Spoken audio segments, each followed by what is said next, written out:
The JonBenet Ramsey case, and the apparent mystery, has captured the public's imagination, we believe, to the point of causing a mass delusion. The delusion, of course, is that there is a mystery at all. Like other famous true crime cases, for example the Zodiac Killer, the public does not want to let go of the mystery. The mystery has become a form of entertainment to many people in America. And Americans are famous for preferring entertainment over the truth. Regarding the Zodiac case, the preponderance of evidence points to Donald Lee Cheney and Arthur Lee Allen working in concert to commit the murders and send the letters.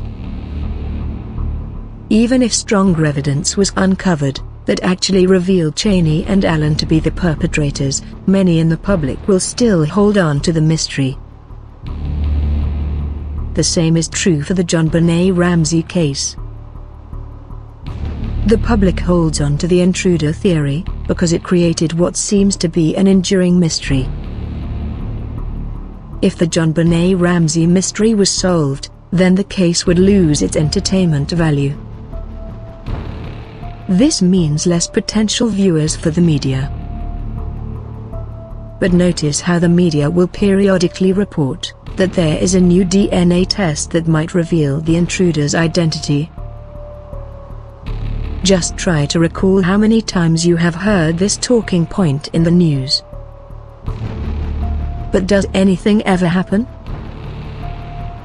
This makes the JonBenet Ramsey case so much more interesting to the public, because although the so-called intruder's identity is a mystery, the media gives the false impression that the case could be solved any day. This keeps interest in the case alive. Many in the public simply cannot face the facts and admit that the person who murdered JonBenet was one of the parents. Evidence that normally would lead to an arrest seems to become debatable in this case. For instance, the pen and paper used to compose the ransom note was proven to come from the Ramsey's own home.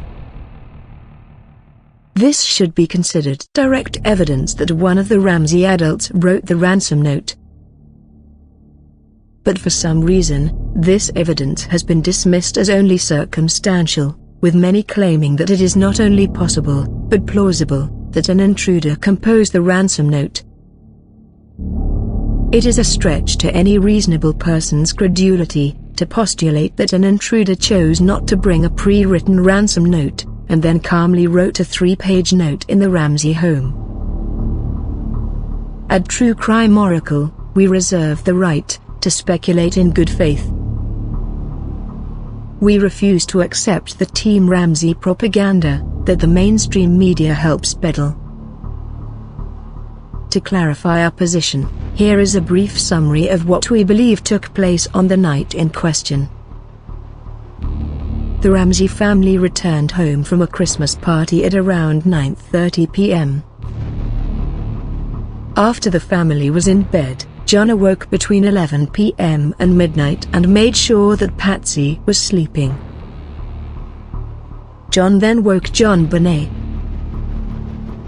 To limit unnecessary speculation regarding the evident sexual abuse that took place, whatever did take place in the next hour resulted in JonBenet bleeding in between her thighs. An attempt was then made to clean up the blood. The trauma from whatever led to the bleeding caused JonBenet to seek help. Because there would be no innocent explanation for the state JonBenet was in, John chose to murder JonBenet with a baseball bat or flashlight.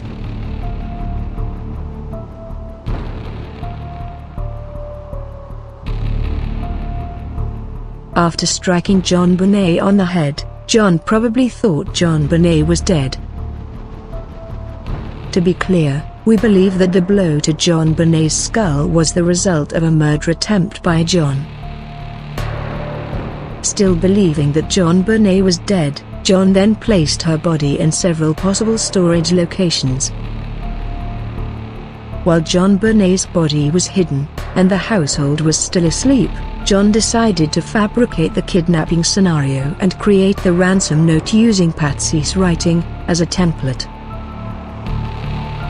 During the window between 12 a.m. and 3 a.m. on the night in question, we believe that Jon composed the false ransom note. This is also when he decided to utilize the blue suitcase as a central element in the next phase for his plan. More on Jon's original plan will be explained later in the video. At some point during this 3-hour window of time, it somehow came to Jon's attention that JonBenet was indeed still clinically alive. The garrote was constructed and used to end JonBenet's life. Now that JonBenet was dead, the staging of evidence took place to further foster the impression that an intruder was responsible. This includes the cord used to bind JonBenet, and the duct tape that was found on her mouth. After placing the ransom note on the steps, Jon got quietly back into bed.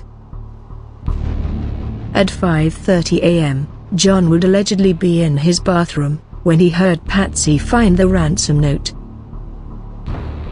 The police would arrive right around 6 a.m. Note: more staging could have taken place when Jon was alone in the basement around 10:30 a.m. We pointed out earlier that to comprehend the evidence in this case, it is vital to understand Jon's original plan to dispose of JonBenet's body. The ransom note explicitly directs that no authorities were to be contacted. However, once Patsy contacted the police, Jon's original plan became impossible. But let's consider what would have happened if Patsy did not contact authorities. The ransom note would be integral to Jon's overall plan for disposing of JonBenet's body. As mentioned in previous content, we believe that the suitcase in this picture was going to serve a dual purpose in Jon's scheme.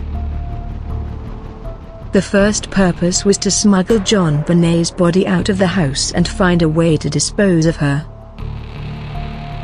At True Crime Oracle, we believe that it is very possible that Jon originally intended on disposing of the body in a way that the body would never be found.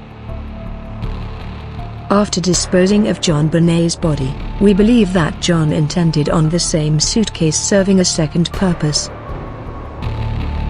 The second purpose would be to serve as the adequate-sized attaché case referenced in the ransom note.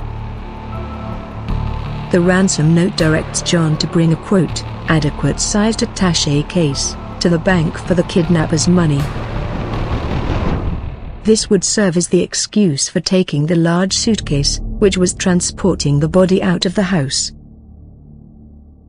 If anyone asked why he took the large suitcase, Jon could say the ransom note directed him to. Leaves and packing peanuts from the ledge under the metal grate were found in the same room that JonBenet's body was discovered. Because the metal grate appeared to be undisturbed, the leaves and packing peanuts evidence suggests the possibility that JonBenet's body was placed on this ledge at some point.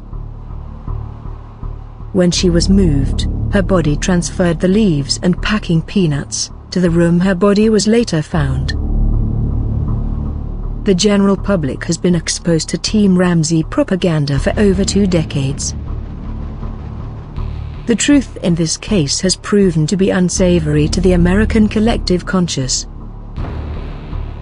We are confident that those of you who have watched this channel have come to realize the truth. It is time for the American public to let go of the mystery. Just let it go.